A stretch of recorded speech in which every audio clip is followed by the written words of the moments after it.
Assalamualaikum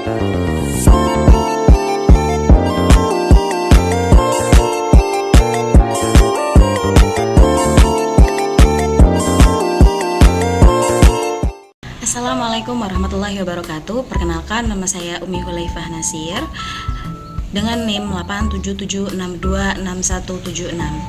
Saya kuliah di Universitas Terbuka dengan jurusan PGSD dengan mata kuliah Praktikum IPA di SD. Pada kali ini, saya akan membuat praktikum tentang menggambar struktur pencernaan makanan yang meliputi mulut, kerongkongan, lambung, usus halus, usus besar, dan anus. Berikut alat dan bahan yang sudah saya persiapkan. Yang pertama, alat tulis seperti pulpen, pensil, dan penghapus. Dan tidak lupa kertas HVS, boleh menggunakan kertas HVS atau buku gambar. Dan yang terakhir, pewarna. Jadi langsung saja kita akan buat struktur pencernaan makanan. Langsung saja teman-teman, ini dia alat-alat dan bahan yang sudah saya siapkan untuk menggambar struktur pencernaan makanan. Baik teman-teman, pertama saya membuat sketsa dulu, sketsa dalam membuat struktur pencernaan makanan. Tentu saya tidak langsung menggambar secara bayangan, tapi saya menggunakan contoh di laptop di depan itu. Baik, di sini saya akan menjelaskan tentang struktur sistem pencernaan manusia dari mulut hingga anus. Sistem pencernaan manusia adalah rangkaian organ yang bekerja sama untuk mengubah makanan menjadi zat gizi yang dapat diserap tubuh dan digunakan sebagai sumber energi, pertumbuhan, serta perbaikan sel.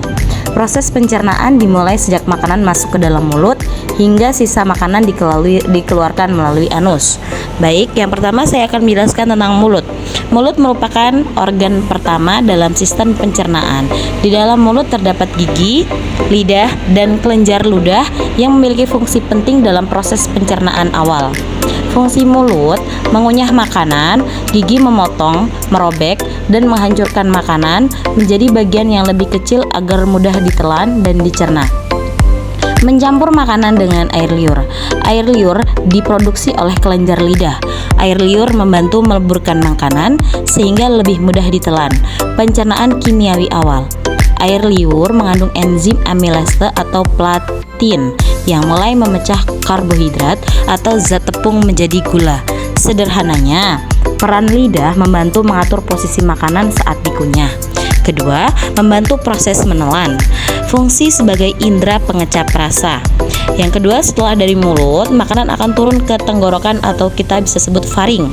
Faring atau tenggorokan adalah saluran penghubung antara mulut dan kerongkongan. Setelah makanan dikunyah dan menjadi bolus atau gumpalan makanan, makanan akan ditelan menuju faring atau tenggorokan. Fungsi dari tenggorokan adalah yang pertama, menyalurkan makanan dari mulut ke esofagus. Yang kedua, membantu menelan. Yang ketiga, pada bagian ini terdapat epiglotis, yaitu katup kecil yang menutup saluran pernafasan sehingga ketika kita menelan agar makanan tidak masuk ke paru-paru. Setelah ke kerongkongan, turun menuju lambung. Setelah makanan dari kerongkongan akan turun ke lambung. Jadi fungsi lambung adalah organ berbentuk kantong yang terletak di bagian kiri atas rongga perut. Fungsi lambung yang pertama untuk menyimpan makanan sementara. Yang kedua, mengaduk makanan dengan gerakan otot lambung. Yang ketiga, melakukan pencernaan kimiawi terutama protein. Setelah dari lambung, makanan akan disalurkan ke usus halus.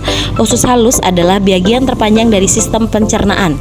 Panjangnya sekitar 6-7 meter. Dan disinilah sebagian besar pencernaan dan penyerapan zat makanan terjadi. Usus halus terdiri dari 3 bagian.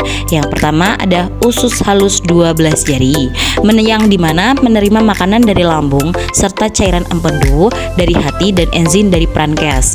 Yang kedua ada jejunum, tempat utama penyerapan zat gizi hasil pencernaan. Yang ketiga ada elum, menyerap sisa nutrisi yang belum terserap. Fungsi usus halus adalah mencerna karbohidrat, protein, dan lemak. Yang kedua, menyerap zat gizi ke dalam pembuluh darah. Setelah usus halus ada usus besar. Usus besar memiliki panjang sekitar 1,5 meter dan berfungsi mengolah sisa makanan yang tidak tercerna. Fungsinya menyerap air dan mineral, 2 membentuk dan memadatkan fases.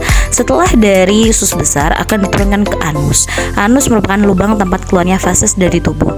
Fungsi anus mengatur mengeluarkan fases melalui otot sphincter.